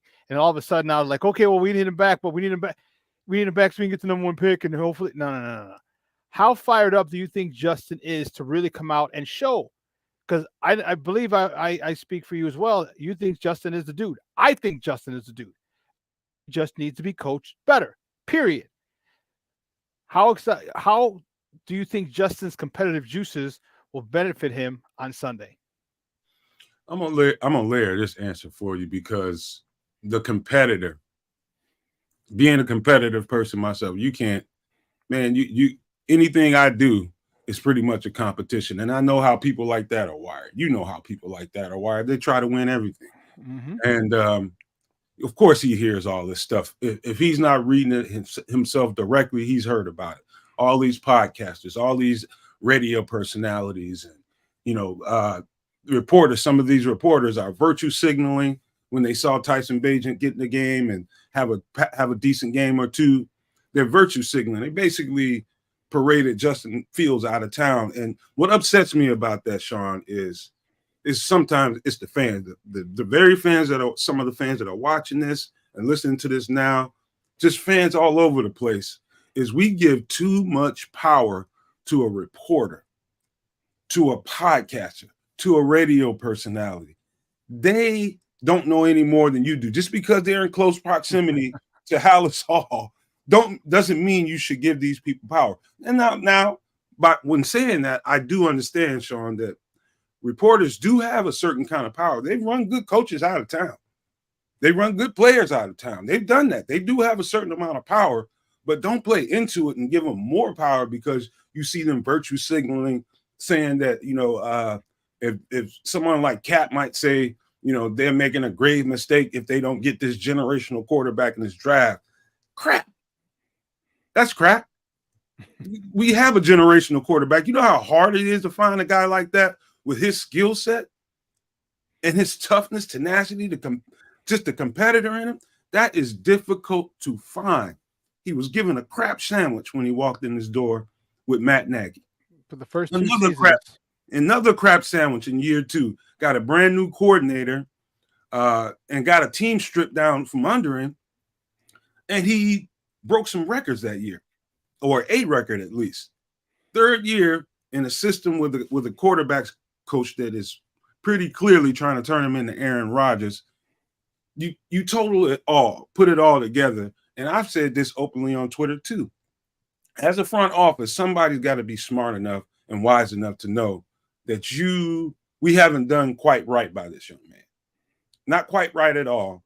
And I think when they sit down and they're objective about this whole thing, I think that needs to be front and center of all conversations in regard to justice. So do I think he's going to come out there? I think if they game plan this right, he is going to tear stuff up. That's exactly what I think is going to happen. If they sequence the game plan the correct way, he will absolutely tear things up, given that offensive line protects. That's what I think is going to happen. I agree with you, Nomad. And I'm I'm a Justin fan, all right, but I also realize talent, and I also realize, I played it for a long time. I've coached for a long time. This dude is a winner. This dude is the real deal. You just can't give him the things that you've given him, all right, and take away the things you've taken away when you haven't given him much, and expect him to be successful. Everyone's looking at CJ Stroud now, like, well, he's a rookie. He's a rookie with a first-time play caller, blah, blah, blah, blah. Okay, cool. There's exceptions to everything. You're gonna have, and he's had a couple of good games. It's not even a whole season. Let the whole season, because what happens when he hits it's the NFL. He's gonna hit a snap. He's gonna throw picks. He's gonna have a game-winning pick. He's gonna throw pick sixes. What happens to all the people who are putting CJ Stroud in a gold jacket right now after a couple of good games of his rookie year? Here's one of the things that it's still to this point is paramount for me. When the Bears were losing, all right, they gave up 27 and 26-9. So 27 or 14 game losing streak. You saw they're giving up 33. And here's the record of all the quarterbacks, current and some Hall of Famers, when their teams gave up 27 points. And mind you, we gave up 33 points. And you look at the record like, holy cow. Okay, Mahomes is the only one with a winning record.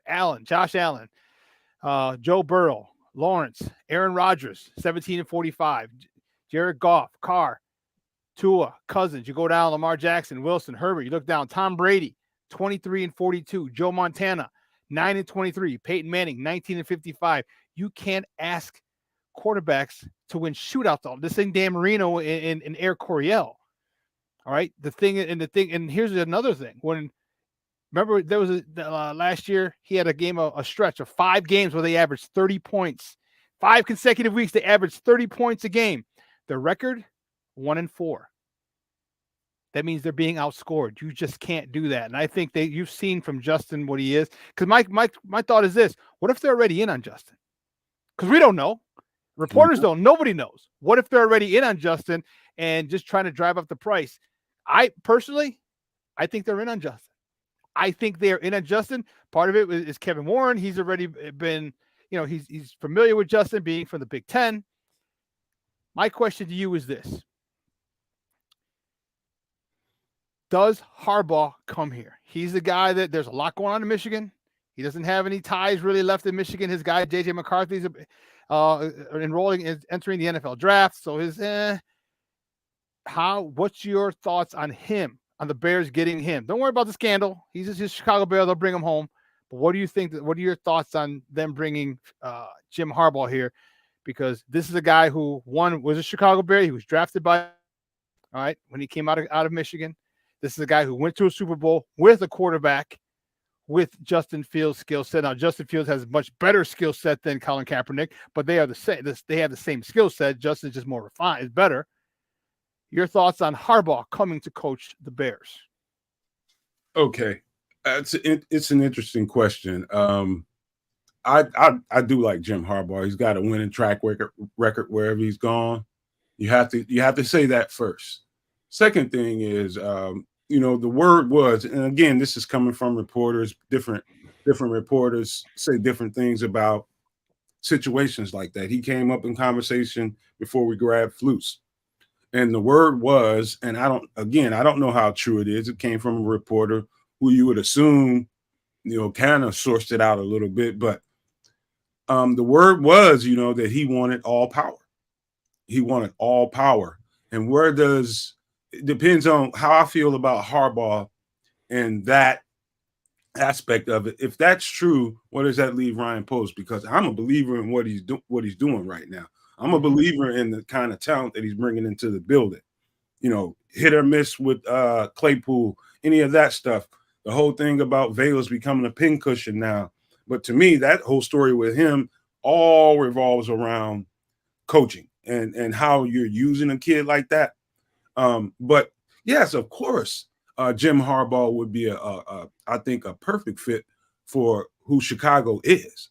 What we are as football fans is directly related to the kind of football that's being coached and played out there. He's a hard-nosed, really, like what that team just did. Jim Harbaugh might not have been on that field, but best believe he was having to say so in how that the gameplay was being sequenced out there, that with the assistant coach doing the coaching. They didn't even throw the ball in the second half. Why? Nope. Because they're dominant on the ground and repetitive. If it's working, why get away from it? He's the kind of just black and blue coach that Chicago, our identity is that. Yep. Play hard, run the ball on offense, throw it when you need to, and play some hellified defense. And that's just the kind of guy, his personality fits who we are as Chicagoans. And so, yeah, I feel good about it. But if it comes down to the only way you get a guy like that is he has absolute control, I think too much control for anybody is dangerous. And so I think you need to have checks and balances. If you bring any coach in, he should not be, he'll turn into Bill Belichick after a while. Mm-hmm. So I just, that aspect of it, I don't like if that's the case, I don't like that part of it. So, but he's a damn good coach. He's a player's coach, and people will run through a brick wall for Jim Harbaugh. So from that standpoint alone, I like it. Do you think he'll want his own quarterback, or do you think he's happy with Justin, knowing Justin firsthand, having the game plan against him for 2 years? No, I think the track record on him is he takes on challenges and takes them personally. He can see anybody. He's had to play against Justin. He knows what Justin can do to you. Oh yeah, he's lost to him twice. He knows. He ain't no fool, man. He knows exactly what Justin can do to you, and absolutely not. I don't think there's a chance in hell that if they asked him, "Do you want this quarterback?" he'd say no. He's going to take on that challenge and bring the very best out of Justin Fields because he knows what Justin Fields looks like when you've given him encouragement, when you've given him the autonomy to be the quarterback that he is and not put too much on him. Let him be normal, let him be natural, and just keep building them from there. I think he's the perfect coach for a kid like that to really get the talent out of this kid and maximize what he can bring to the table. I think his familiarity. I think his familiarity with Justin Fields, having coached against him, his familiarity with the franchise, it just makes sense. It just makes sense. And that's the one thing. And I'm trying not to be, scarred Bear fan and say, well, it's the Bears, they're going to screw it up. Right? That's how most people are. But then you also have to realize, like, this ain't the same regime. This isn't Ted Phillips anymore. This isn't George McCaskey making decisions. It's not. It's Kevin Warren. It's Ryan Poles. It's different. These are football guys. Give me football guys. I can trust football guys more than I can just rich owners who have a lot of money. That's why I'm trying to say, well, you got football guys. Kevin Warren saw him in the flesh for 2 years. I think they do right by him. I hope they keep him. Okay, because you know what would suck if he goes somewhere else and lights it up, wins an MVP and or a Super Bowl with somebody who knows how to use him. Because we've talked about it before. He's a special talent. You need to coach him differently. And they're not doing it. They're saying, well, we want you more like Aaron Rodgers. He's not Aaron Rodgers. All right. He's not. He's Justin Fields. He has a particular set of skills that you have to maximize. And someone like Harbaugh, who's had a quarterback with a similar skill set, and who maximized, though. Imagine him maximizing Justin Fields. Imagine Justin Fields only throwing the ball 28 times because they ran the ball 30, and they're not going to the dog's not out of people. They're having linemen report as eligible and wham blocking and kicking out 3 techs or defensive ends. This is how you help Justin Fields when you run the ball down their throat. And this is what I hope Getsy sees for the last 7 games and does, because if Harbaugh comes here, God bless it well, they're going to run the ball in all kinds of funky formations, and you're going to have to stop that to even have a chance. And good luck stopping that when you got a 300-pound lineman with an offensive guard with a head start, wham blocking a 3 tech or a defensive end in front of a fullback, in front of Deontay Foreman or Roshan Johnson. Let me ask you this, Shawn.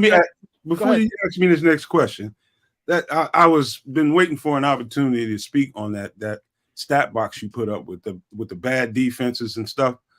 And I start thinking about it, and this by no means is picking on Tyson Bagent. But imagine Tyson Bagent trying to play with that team and that bad defense and that bad offensive line last year. Yeah. I mean, he'd be a PE teacher right now grading papers somewhere. He wouldn't be here. We wouldn't be talking about that. That's how monumental Justin Fields' talent is, to be able to will that team to be competitive in a bunch of those games. 7 one-score games, Nomad, with a defense that was stripped to the studs. 7 one-score games. Are you kidding me? I mean, just think about that for a second. Tyson Bagent he'd be teaching kids how to play kickball right now. That's what he'd be doing. He would not be in the league because he'd be broke. He might be Johnny Knox. They might have broke his ass in the pocket. You know how uniquely gifted you need to be to will a team that was being torn down. I mean, from under him, absolutely torn to shreds just to be rebuilt again. And he was willing those teams to damn near victories. And you want to get rid of that? And you're just now starting to fit the pieces together. You're just now starting to get a semblance of continuity on the front line, and they're starting to get a little healthy.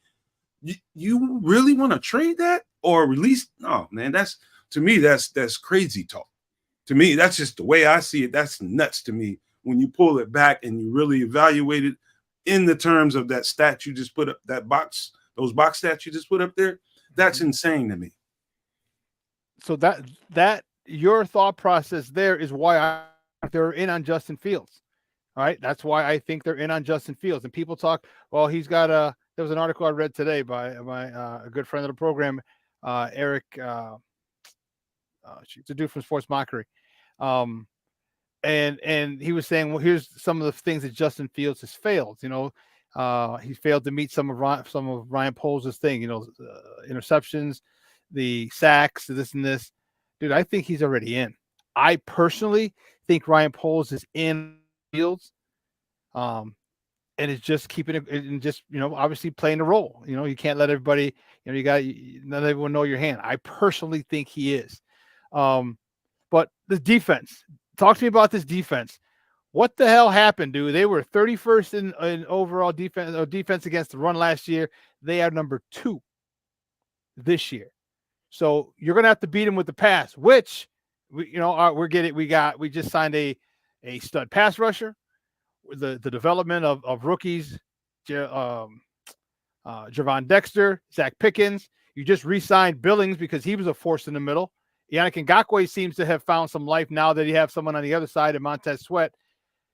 Talk to me about this defense, man. How much better can this defense get in the upcoming weeks?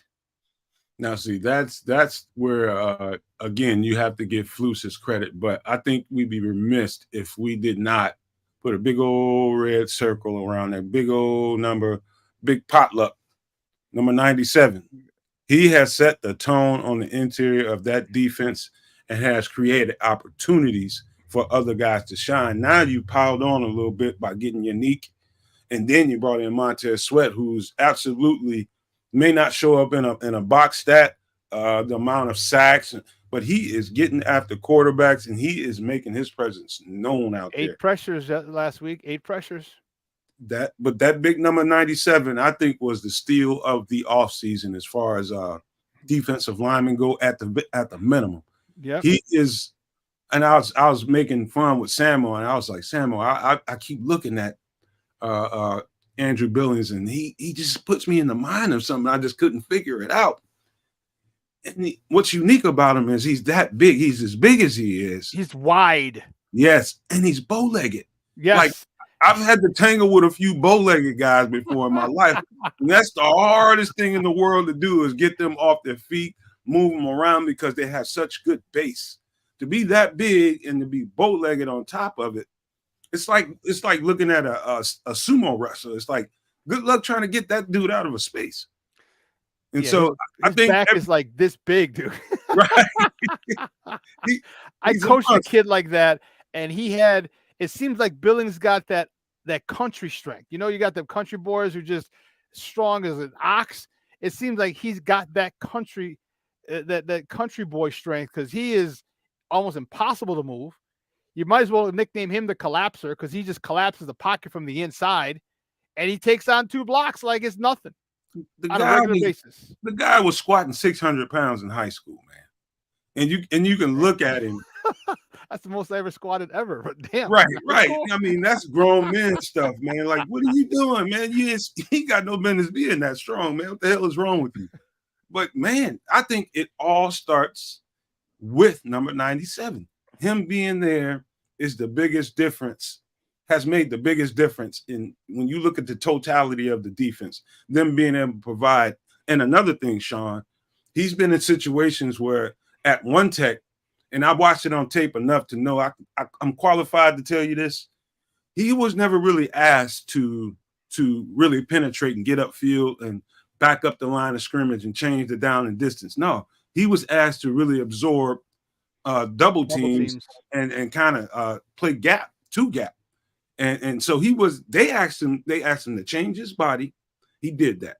And what Flus has asked him to do on multiple occasions is get up the field. Get back there. If you can get back there, I need to see you back there. Change the line of scrimmage.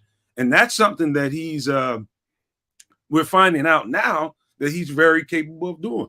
One text, usually, you know this, Shawn, one text usually are 2 gapping and absorbing double teams so other guys can penetrate in systems like this. And so to me, that's made the difference. It was a smart move by Flus to ask a guy who can do more to do more.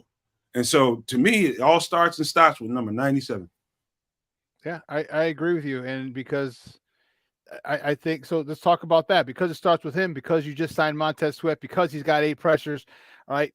Talk to me about that secondary. Jalen Johnson, is playing his contract out. I mean, he can, he's literally still at the mercy of the Bears with the franchise, the transitional tag. Kyler Gordon had probably his best game of his career last week. Stevenson, they're still picking on him, but you see him getting better, and he hasn't backed down. He's got that Miami swag, man, and he's just not backing down. I know he gets penalties called on him. He's gonna get the short end of the stick because he is a rookie, but I like him. And Jaquan Brisker, as long as he's out of concussion protocol, man, that dude's balling. And Eddie Jackson, he could pick it up a little, but he had been playing well before he got injured. Talk to me about that secondary, because now you got some people up front. You got Montez Sweat, you got Yannick Ngakoue, who kind of is revived. You have Billings, you have Jervon Dexter, all these guys who are now getting in sacks, and Walker, and it's what Sweat's doing and providing opportunities for everybody else. It's not just the other D linemen, it's that secondary. Talk to me about those guys. Now, let's start with what I'm going to say. Start with the front. You start with the front. Now you're starting to see the past couple of weeks since Sweat got here, and Billings is getting that interior pressure along with Dexter and other guys. Now you're starting to see Yannick.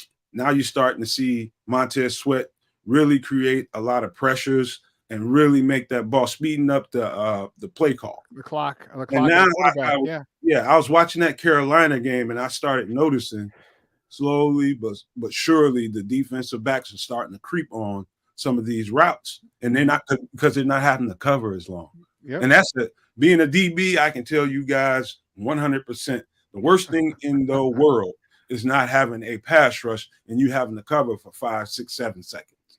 It's hard to do because you can't continue that for a duration of a game. You're going to tire out, and eventually somebody's going to beat you, because when you're tired, you start losing technique and everything starts to fall to the wayside. Fundamentals are gone. Yep. Yeah, and you know it. And so to me, of course, Tyreek Stevenson is going to be the target. They're going to go right after him. And because he's the most targeted corner in the league right now. Yes, he is ascending. What I want to see him do is start getting his head around it at the right time. Yes. That's what I want to see. Jalen Johnson was like that. He's starting to get to the point where he's getting his head around, and it's taking him 4 years to get there, but in a different scheme. What he's got to do is start watching the eyes of the receiver. Right. And so when that receiver starts turning his head, he's got to wheel around and start looking. He's missing opportunities because he's in place, he's in phase with the receivers most of the time. He's just not. I guess his basic fundamentals go to the wayside when you're out there and you down after down, you're getting attacked. You start forgetting what you need to be focused on. Yeah. But like I thought, probably halfway through this season, he started to ascend a little bit. He wasn't, getting beaten as badly. I'm starting to see big improvements from him. But Eddie Jackson, you can tell he was rusty. I could tell that he was rusty. He just needs to get some more game under his belt, and we'll start seeing a different Eddie Jackson. Jalen Johnson is playing for the cash register. He's going to show and prove what he can bring out there. But you're starting to see the emergence of Kyler Gordon again. Yep, big time.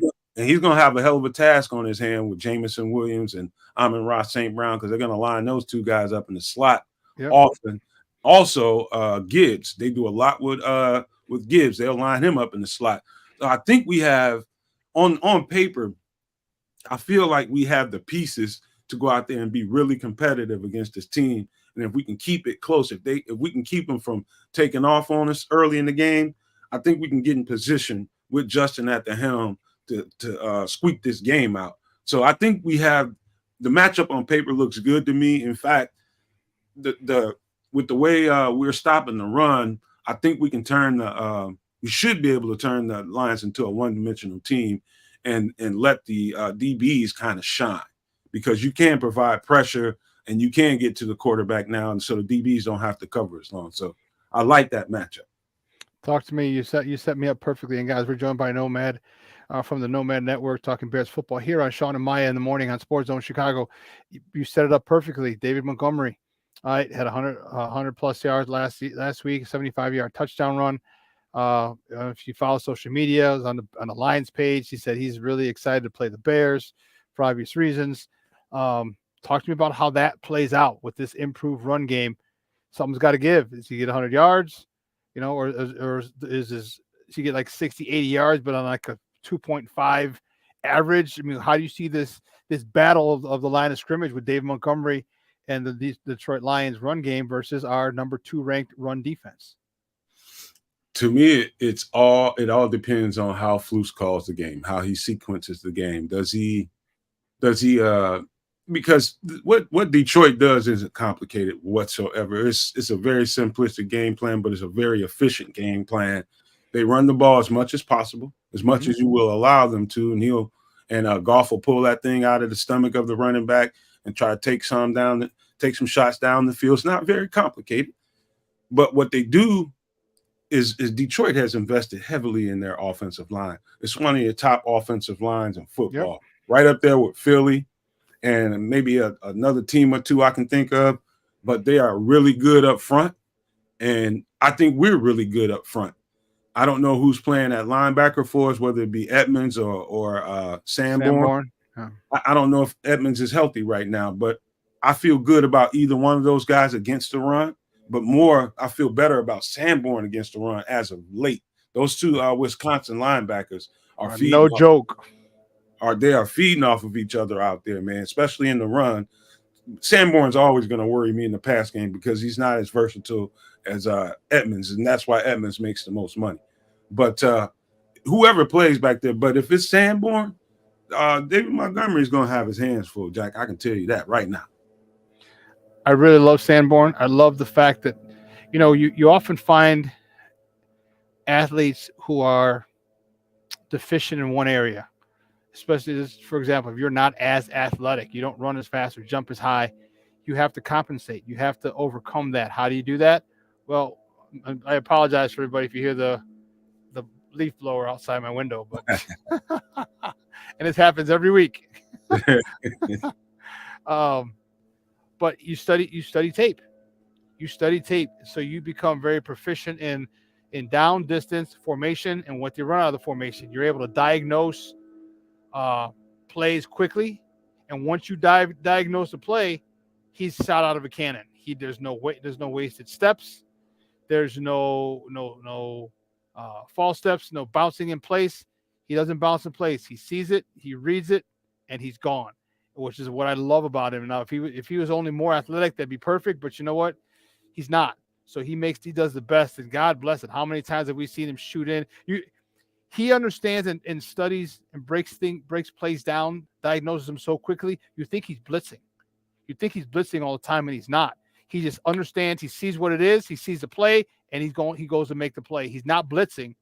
He's his ability to, and that's a credit to him, to study, look at the film, understand their offense, understand down and distance. What do they like to do? And they like to run here, boom. And he sees it, he attacks, and I'm more than okay with him as a inside linebacker on rundown, just Shawn, like you said. Shawn, I've been studying and admiring. I'm a defensive guy, man. My mind, like Coach T, his mind leans offense because he's an offensive coach. I'm a defensive guy. My mind always leans defense. I've been studying linebackers, especially Wisconsin linebackers, for years. And one thing, they're coached so well, man. And unless you really study them, just like Washington DBs, they are very well coached. And we got one in Kyler Gordon. Those Wisconsin linebackers, what's good about them, you'll notice this if you really peel it back a little bit and watch them a little bit closer, the tackling angles when they're beelining a phenomenal guy. Angles. Yes. And they break down. They don't overrun plays. They get to the point of attack. They're taking the right angles and they're breaking down and they're finishing. Can't cut back because they attack the back hip. Perfectly. Dude, yeah. Great call, Nomad. Great call. Yeah, it is outstanding to watch. And so you have to give credit to their coaching, the way they were trained at Wisconsin, and they are really good at fitting the run, man. So, two run-fitting linebackers, you couldn't ask for a better duo. From that school? Yeah. They're a buzzsaw out there, man. Yeah, I like it. We have another couple minutes before we got to end the show, but talk to me about this pick. All right, Carolina's pick, the Bears pick. The Bears, Justin Field comes out and balls. We're not going to be a top 2 or 3 pick, which I'm okay with. That's fine. You give me the chemistry and the trust in the development of this offense, I'll take that over a pick. All right, because there's no once Justin gets it and gets in that zone and has everybody around him who's supposed to be there week one, and they start to develop. Oh yeah, now you can add your thought.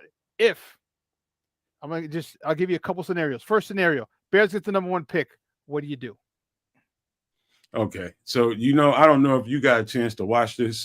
So Sunday we did an entire exercise, and also the people in the chat will tell you we did a 3-hour show, and we did basically a virtual job as GM. I played the role as Kevin Warren, so I kind of like steered the show. Other guys Chris played the GM, and we had a pro scout and we had a college scout.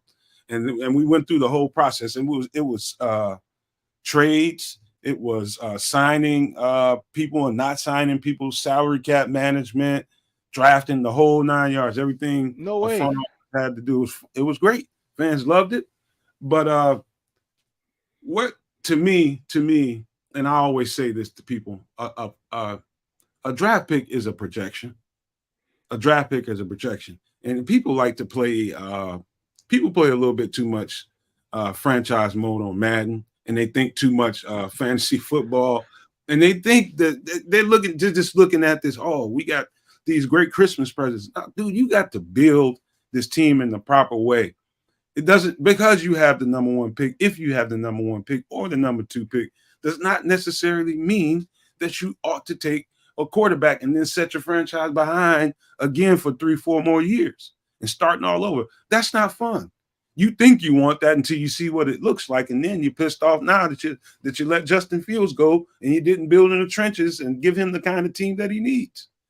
And so to me, it's an easy call. If you don't, in the scenario that we did not get offers for the number 1 pick. We did that. I did that scenario 2 or 3 times with Chris before we did the show. We never got an offer for that number 1 pick, because teams are going to wait that out.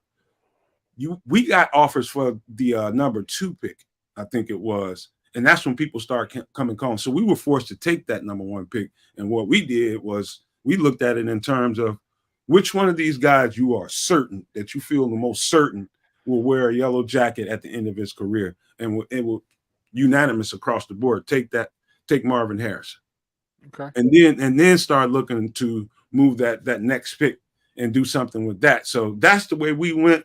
I think that's the wise scenario. If you're in a position to get a blue chip talent like that, who I think 100% is going to wear a yellow jacket one day, you better damn well not pass on that guy. I couldn't agree. I couldn't agree more. I think you build around him. I think if you're able to somehow get Marvin Harrison Jr., I am more than happy with that. I love the fact that what I mentioned earlier, that you saw Braxton Jones, he can anchor. He can anchor now. Now he's not getting run over. That was a step he needed to take, because his footwork, he was a dancing bear. You couldn't get by him with a rip or a swim or a spin or a stunt. All right, you just had to run through him last year, and everybody did. But he ran through him like a little. Well, I won't even say it. Like they ran through him like a wet paper bag. And all of a sudden, not all of a sudden, he went to work. All right, he lived in a God blessed weight room. And now he's eating people up. And I'm not putting a gold jacket on him. I'm not putting him all NFL. I'm not. What I'm doing is I'm saying you have a more than an average to above average left tackle. As a, what was it, 7th, 8th, 10th, 12th round pick, whatever it is, you've got a guy there who Justin can trust, build and get other pieces, because you're comfortable with him there for the next couple of years. Now, Shawn, let me challenge you here with this way of thinking. And I think if you hear me out, you'll kind of see it. Now, this is no shot against Braxton Jones. I've been probably the biggest Braxton Jones supporter since we got him. I saw the traits. I saw the upside in him. He's got a weak lower body as compared to your average left tackle in the league. But I think I know that he's going to get better and better and better over time, and you're starting to see the improvement in his lower body now. Starting to see that.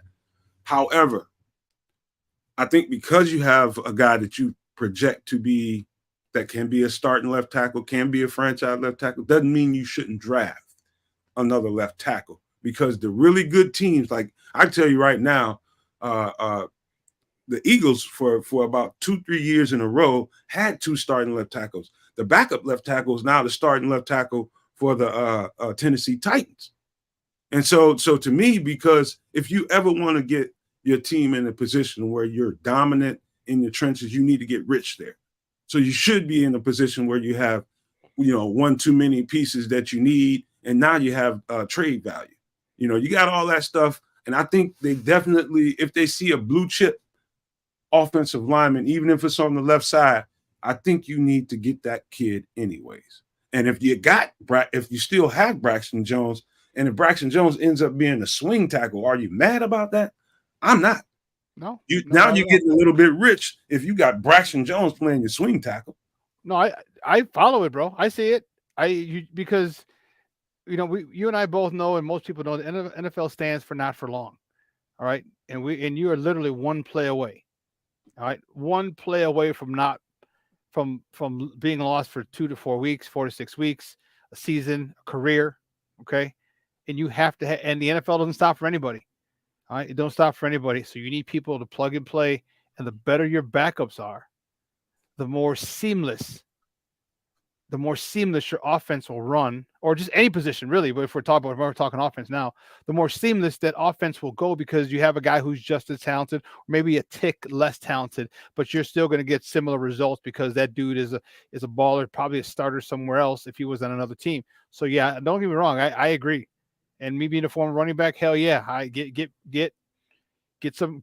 And Ryan Poles knows this. You saw how many offensive linemen did he bring in, and most of them didn't pan out, but that's what he's doing. He's getting guys who he knows, or hopes he can find that can be serviceable, that can limit or minimize the drop off between starter and second string. Because if you can minimize that gap, man, now you're cooking with gas. You got to get it right in the trenches if you ever want to be a championship caliber team.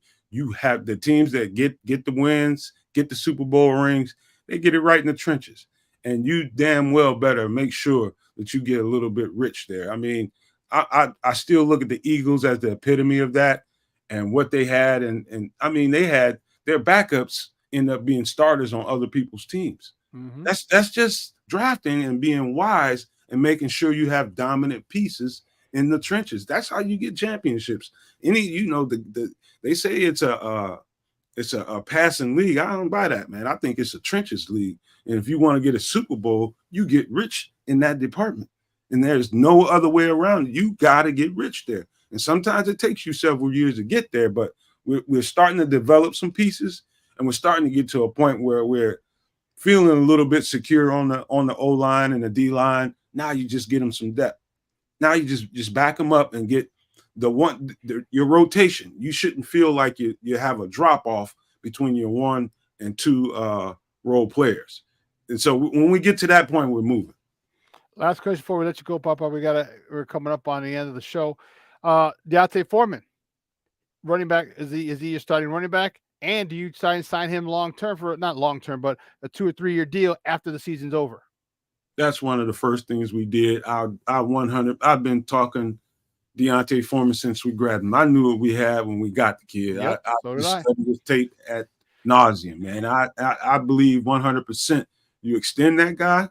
Not only that, I think you give him a little bit of money, man, because he's, to his credit, he's bounced around. I think that's a starting. I think he's one of the better running backs in the league, to be quite honest with you. That might be a stretch to some people. I think he's one of the better backs in the league, and I think you ought to pay him.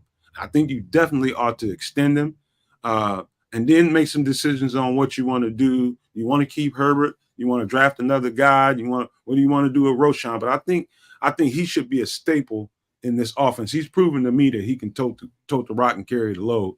And so I think you definitely extend it. Man, Nomad, thanks, Papa. We got to run. Folks, listen, 2 hours is come and gone. Listen, if you missed this show, don't worry. We're going to replay it today at 6 o'clock. So make sure you check it out. But we got to run. We're up against time. Guys, have a wonderful day. I'll see you Friday. Same bat time, same bat channel. I'm your boy, the SuperBack. I am Talk to y'all later.